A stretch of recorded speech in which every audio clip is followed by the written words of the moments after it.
బుల్లితెరపై చాలా సీరియల్లో నటించి నటుడుగా ఎంతో మంచి గుర్తింపు అందుకున్న చంద్రకాంత్ గారి కోసం ప్రత్యేక పరిచయం అవసరం లేదు. కానీ చంద్రకాంత్ గారు ప్రస్తుతం ఇక లేరు అనే సంగతి అందరికీ తెలిసిందే.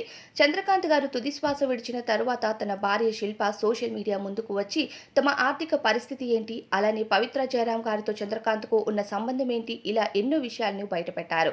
ఇక తాజాగా మళ్ళీ మీడియా ముందుకు వచ్చి చంద్రకాంత్ గారు భార్య తన కొడుకు కోసం నమ్మలేని నిజాలను బయటపెట్టారు. పవిత్ర జయరాం గారి కొడుకు తనతో ఎలా ప్రవర్తించాడంటూ తన ఇంటికి వెళ్ళాక తనకు ఎలాంటి ఇబ్బందులు ఎదురయ్యాయి అన్న విషయాల్ని చెప్తూ కన్నీరు మున్నీరయ్యారు. శిల్ప గారి కోసం ప్రత్యేక పరిచయం ప్రస్తుతం మనందరికీ అవసరం లేదనే చెప్పాలి. శిల్ప గారి పూర్తి పేరు శ్రీనివాస్ శిల్ప. శిల్ప అలానే చంద్రకాంత్ గారు చాలా ఏళ్లు ప్రేమించుకొని ప్రేమ వివాహం చేసుకున్నారు 2015లో. 11 ఏళ్ల వీరి ప్రేమ ప్రయాణం చాలా మంచిగా కొనసాగింది అంటూ చెప్పటం, 11 ఏళ్లు ఎంతో చక్కగా ఉన్న మేము మా ప్రేమ విడిపోతుందని ఎప్పుడూ ఊహించలేదు. కానీ పవిత్ర జయరాం గారు నా భర్తను బెదిరించారు. అలా బెదిరించటం కారణంగానే తనకు క్లోజ్ అయిపోయాడంటూ చెప్పుకుంటూ వచ్చారు. తన ఎడమ చేతి పైన తన చేతిని కోసుకున్న మార్క్ కూడా ఇప్పుడు ఉంటుంది. పవిత్ర జయరాం గారి ఫొటోస్లో మీరు చూసినట్లయితే మీకు అర్థమవుతుంది అంటూ చెప్పుకొచ్చారు. మరి వాళ్ళిద్దరూ సన్నిహితంగా ఉన్నప్పుడు మీకు ఈ విషయం తెలియలేదా అంటూ చెప్తే, ఇండస్ట్రీలో ఇదంతా కామన్ అని అనుకున్నాను. కానీ పవిత్ర జయరాం గారు నా భర్తను ఇంత లొంగ తీసుకుంటుందని అనుకోలేదు. తినే ప్లేట్ దగ్గర నుంచి తను వాష్రూమ్కి వెళ్తున్న విషయం కూడా తనకి అప్డేట్ చేసే వెళ్ళాలి. పిల్లల్ని ఎత్తుకుంటే ఫోటో తీసుకొని పెట్టాలి, అన్నం తింటుంటే ఫోటో తీసుకొని పెట్టాలి. ఇంకా తన కొడుకుకి ఈ విషయం చెప్తామని ఇంటికి వెళ్తే తన కొడుకు కూడా అదే రకంగా ప్రవర్తించాడు. అంకుల్కి మా అమ్మకి ఇష్టం, మీరెవరు మాట్లాడటానికి, అది వాళ్ళ లైఫ్ అంటూ ప్రశ్నించాడు. నా దగ్గర వీడియో కూడా ఉంది అంటూ వీడియో ప్రూఫ్ని కూడా చూపించారు శిల్ప గారు. తన ఇంటికి వెళ్లి అడిగిన 2 నెలల తరువాత ఆ ఇంటిని ఖాళీ చేసి మరో ఇంటికి వెళ్లిపోయారని పవిత్ర జయరాం గారు ఈ విషయాన్ని శిల్ప గారు మీడియా ముందుకొచ్చి చెప్పారు. ఇక నేను మొదట మోడలింగ్ రంగంలో ఉండేదాన్ని. మోడలింగ్ రంగంలో నా పిల్లల కోసమే అదంతా వదులుకొని ఒక ఉద్యోగంలో జాయిన్ అయ్యాను.